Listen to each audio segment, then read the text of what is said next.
नमस्कार, राज की बात में आपका स्वागत है। इन दिनों विपक्षी खेमे में हंगामा चल रहा है। Meeting, setting, lobbying, supreme court को अप्रोच, जजों के साथ मिली भगत, कैसे बात आगे बढ़ाएं, कैसे किसी तरीके से ये जो एसआईआर की प्रक्रिया चल रही है उसमें व्यवधान डाले, रोक लगाएं और जिसके कारण ममता बनर्जी की जो परेशानी बढ़ी हुई है उस परेशानी को थोड़ा कम करे। मौलाना गैंग में जो भगदड़ मचा हुआ है, बिहार बड़ा मसला नहीं था, बंगाल उससे बड़ा है और फिर केरल में भी सुगबुगाहट चल रही है। परेशानियां इसलिए है क्योंकि बिहार से ज्यादा बंगाल में बांग्लादेशी रोहिंग्या है। बांग्लादेशी रोहिंग्या के साथ ये मुसलमान जो अलग अलग क्षेत्रों में डेमोग्राफी बदलने के नाम पर रिपीट किया था अपने वोटर लिस्ट में नाम, एक जगह का वोटर दूसरे जगह गया हुआ है। समस्या इन बातों को लेकर है और यही समस्या पिनराई विजयन के केरल में है। इसलिए कोची से लेकर कोलकाता तक ये एसआईआर से भगदड़ इसलिए है क्योंकि इस सेकेंड फेज के एसआईआर में 12 राज्य यानी कि 9 राज्य और 3 यूनियन टेरिटरी में ये 12 जगहों पर जो एसआईआर की प्रक्रिया चल रही है, मौलाना गैंग परेशान है।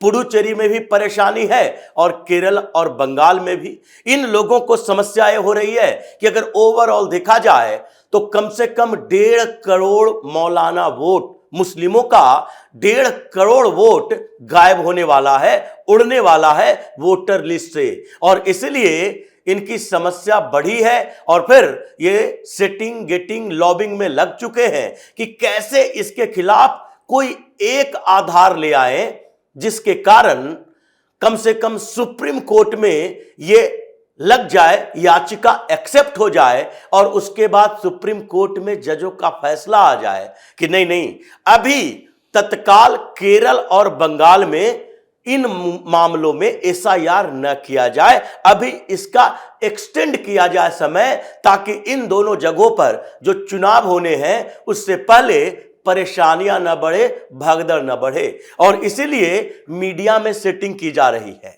मीडिया में भी रिपोर्ट छपवाए जा रहे हैं, ये क्रिएटेड खबरें छपवाई जा रही है। अभी एक रिपोर्ट आई अंग्रेजी अखबारों में और उसमें कहा गया कि कुछ दिन के बाद ही जब दिवाली में लोग घर पे आए थे और छुट्टियां मना रहे थे तो उस समय जो जहां पर था वहां से वापस नहीं जा रहा, वो वापस जाने में समस्या हो रही है उनको।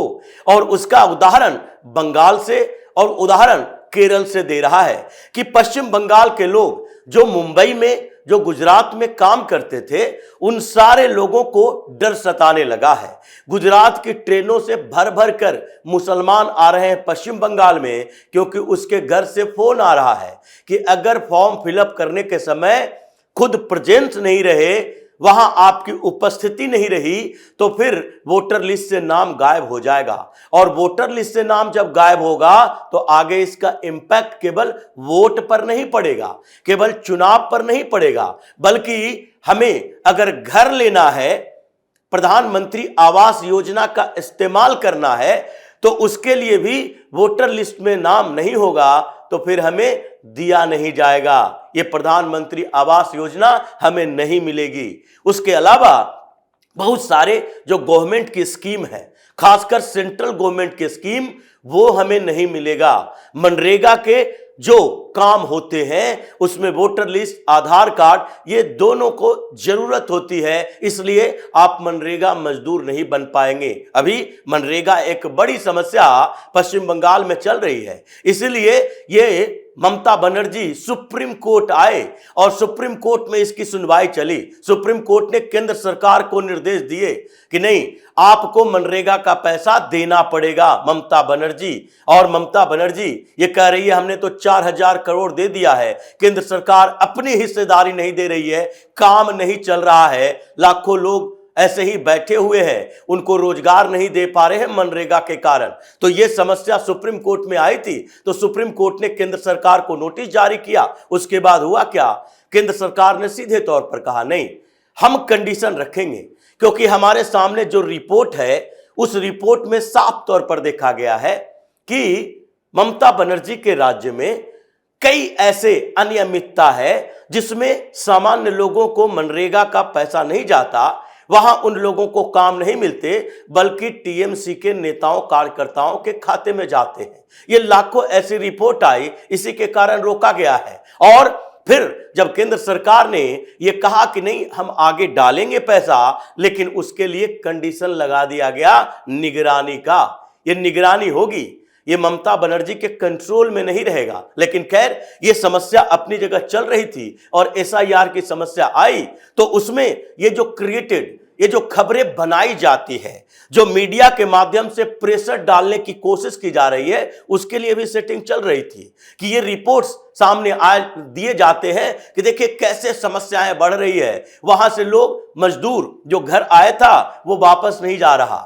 वो इसलिए नहीं जा रहा क्योंकि फॉर्म नहीं भरेंगे तो वोटर लिस्ट से नाम गायब हो जाएगा। उसके बाद रिपोर्ट और बनाई जाती है कि मुंबई की ट्रेनों में ये रिपोर्टिंग करने जाते हैं, वहां के लोगों से पूछते हैं, सारे ये सैफुद्दीन, आलम खान, ये शेख, यही लोगों का बाइट लिया जाता है और ये कहता है कि पश्चिम बंगाल में तो समस्या बड़ी है, क्योंकि अगर हम साबित नहीं कर पाए, चाहे कितने दिन से हम वहां रह रहे हैं, तो ऐसी स्थिति में वोटर लिस्ट से नाम सिर्फ नहीं जाएगा, हम लोगों को डिपोर्ट किया जाएगा। ये तो रोजगार को लेकर समस्या क्रिएट की गई कि कैसे वहां 13 जिलों जो मुस्लिम बहुल इलाके हैं, वहां परेशानियां सरकार ने बढ़ा दी है, चुनाव आयोग ने बढ़ा दी है। उसके अलावा एक और आधार बनाया जा रहा है और वो आधार है जान लेने का, यानी कि सुसाइड और सुसाइडल अटेम्प्ट। ये मीडिया में बढ़ा चढ़ाकर रिपोर्ट दिए जा रहे हैं, कारण की बात नहीं की जा रही, लेकिन ये परिणाम को आधार बनाया जा रहा है कि सुप्रीम कोर्ट में कैसे भी ये बताया जा सके कि देखिए एसआईआर की प्रक्रिया शुरू हुई और इतने लोग सुसाइड कर लिए। पश्चिम बंगाल में ये चल रहा है, 2 सुसाइड कर चुका है और एक और रिपोर्ट आई कि कोलकाता में एक महिला अपनी छोटी सी बच्ची के साथ सुसाइडल अटेम्प्ट किया। उसकी पहचान छिपा कर रखी गई, लेकिन यह बताया गया और उसने कहा कि देखिए अगर वोटर लिस्ट में हमारा नाम नहीं आएगा क्योंकि हमारे पास कोई डॉक्यूमेंट्स नहीं है तो हमें डिपोर्ट कर दिया जाएगा। ये डिपोर्ट कर दिया जाएगा, ये दिमाग में किसके आते हैं? जो बांग्लादेश से आया हुआ है, जो बांग्लादेशी है। तुम कितने साल से रह रहे हो ये मायने नहीं रखता, तुम 25 साल 50 साल से रह रहे हो मायने ये भी नहीं रखता। मायने रखता है कि तुम इस देश के नागरिक हो कि नहीं। तुम अवैध तरीके से बांग्लादेश से आए हो तो तुम्हें वापस जाना पड़ेगा और एसआईआर से पश्चिम बंगाल में यही चल रहा है। लेकिन इससे भी ज्यादा होड़ मची हुई है सर्टिफिकेट लेने की, कि जो बचे हुए लोग हैं जिनको लग रहा है कि हम कैसे भी सर्टिफिकेट इकट्ठा कर लेंगे, वो दौड़ भाग मचा रहे हैं। और ये दौड़ भाग में कहीं ब्लॉक में कतारें लगी हुई है, लाइन में लगे हुए हैं, कहीं मैरिज सर्टिफिकेट जुटाया जा रहा है, कहीं इस कास्ट सर्टिफिकेट को आधार बनाने की कोशिश है और कहीं दूसरे जगह पर ये बर्थ सर्टिफिकेट और रेजिडेंशियल सर्टिफिकेट बनवा रहे हैं। लेकिन इन सब पर जो चुनाव आयोग की नजर है, 80,000 बीएलओ है और भारतीय जनता पार्टी ने जो सहायता की बात की है, जो कॉल सेंटर शुरू कर दिया है कि नहीं हम अपने लोगों को तो सारा डॉक्यूमेंट्स प्रोवाइड करेंगे, क्योंकि हमारे लोगों में बांग्लादेशी नहीं है, रोहिंग्या नहीं है, वो लोग नहीं है जो कि जबरदस्ती कब्जा करके बैठा हुआ है, वो लोग है जो कि पश्चिम बंगाल का है, जिसको सहायता की जरूरत है, गरीब भी है। अगर उसके पास डॉक्यूमेंट्स नहीं है तो डॉक्यूमेंट्स इकट्ठा करने में जितनी मदद होगी उतनी हम करेंगे। इसलिए पश्चिम बंगाल में जो समस्याएं चली और केरल में उधर पिनराई विजयन की समस्या बढ़ी, उसके बाद ये कांग्रेस को भी एक्टिव होना पड़ा। कांग्रेस जो कि अब तक बिहार चुनाव में ये मुद्दा तो राहुल गांधी उठा रहे थे कि नहीं नहीं यहां तो वोट चोरी पर ध्यान देना चाहिए, हमारी सरकार बन रही है, लेकिन तब बनेगी जब आप लोग वोट चोरी हो रहे हैं उस पर ध्यान देंगे, बूथ पर ध्यान देंगे। लेकिन इस बीच ये एसआईआर की बात नहीं कर रहे थे। अब अचानक से जो पश्चिम बंगाल में परिस्थितियां बदली, मुसलमान ममता बनर्जी के और करीब आने लगे, तो प्रदेश कांग्रेस कमेटी को लगने लगा नहीं हमें भी इसमें इंटरफेयर करना चाहिए और राहुल गांधी की टीम भी दौड़ते हुए सुप्रीम कोर्ट आए। सुप्रीम कोर्ट में कहा कि बिहार चुनाव पर जो एसआईआर बिहार में हुआ उस पर जो अभी सुनवाई चल रही है उसके साथ बंगाल को भी इंक्लूड किया जाए, ताकि कोई फैसला आए ही नहीं ये फैसला आने के बदले ये धीरे धीरे खिंचता जाए और चुनाव आयोग व्यस्त हो जाए सुप्रीम कोर्ट के निर्देश को मानने में, और जिसके बाद ये पश्चिम बंगाल में एसआईआर की प्रक्रिया किसी तरीके से बाधित कर दी जाए। लेकिन जस्टिस सूर्यकांत का बेंच है, वहां पर जो इन लोगों ने याचिका दायर की है उसमें सीधे तौर पर कहा गया कि ये याचिका तब एक्सेप्ट की जाएगी जब सीजेआई से सहमति मिले, क्योंकि अभी तो बिहार का मामला चल रहा है और बिहार में ये जो फाइनल वोटर लिस्ट है वो भी आ गया, उसके आधार पर चुनाव भी हो गया। तो क्या चुनाव को कैंसिल करोगे?